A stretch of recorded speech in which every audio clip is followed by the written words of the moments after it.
पिंपरी चिंचवड शहरात जेव्हाही आपत्तीजन्य परिस्थिती निर्माण होते त्यावेळेला ही गाडी नेहमी चर्चेत असते।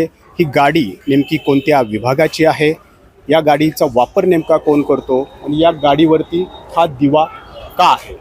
तर ही गाडी पिंपरी चिंचवड महानगरपालिकेच्या आपत्ती व्यवस्थापन विभागाची आहे आणि याच विभागाचे प्रमुख ओमप्रकाश भैवाल हे या गाडीचा वापर करतात। मात्र मुळात ओमप्रकाश भैवाल यांची कंत्राटी अधिकारी म्हणून या पदावरती नेमणूक आहे।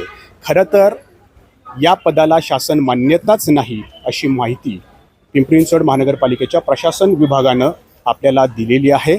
परंतु कोणत्याही शहरात कधीही आपत्तीजन्य परिस्थिती निर्माण होऊ शकते, म्हणून पिंपरी चिंचवड महानगरपालिकेनं ओमप्रकाश भैवाल यांची कंत्राटी पद्धतीनं या पदावरती नेमणूक केलेली आहे आणि ते गरजेचंही आहे, कारण यंत्रणा आणि नागरिक यांच्यातला एक दुवा असणं गरजेचं असतं आणि दुवा म्हणून ओमप्रकाश भैवाल या ठिकाणी कार्य करतायत।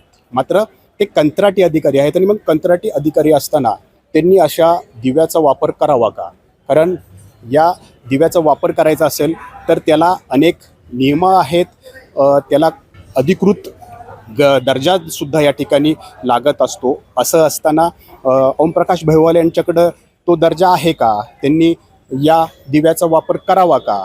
तर याबाबतही आपण पिंपरी चिंचवड महानगरपालिकेच्या प्रशासन विभागाला विचारलं असता त्यांना या प्रकारची मान्यता नाही आहे असं त्यांच्याकडून उत्तर देण्यात आलं। मग ओमप्रकाश भैवाल या दिव्याच्या दिवा लावून ह्या गाडीचा वापर नेमकं कसं काय करतात हा खरा प्रश्न आहे आणि महानगरपालिकेचे आयुक्त शेखर सिंह याकडे का कानाडोळा करतायत, ते ओमप्रकाश भैवाल यांच्यावरती एवढे मेहरबान का आहेत असा प्रश्न या निमित्तानं उपस्थित झालेला आहे। नाजिम मुल्ला, एबीपी माझा, पिंपरी चिंचवड।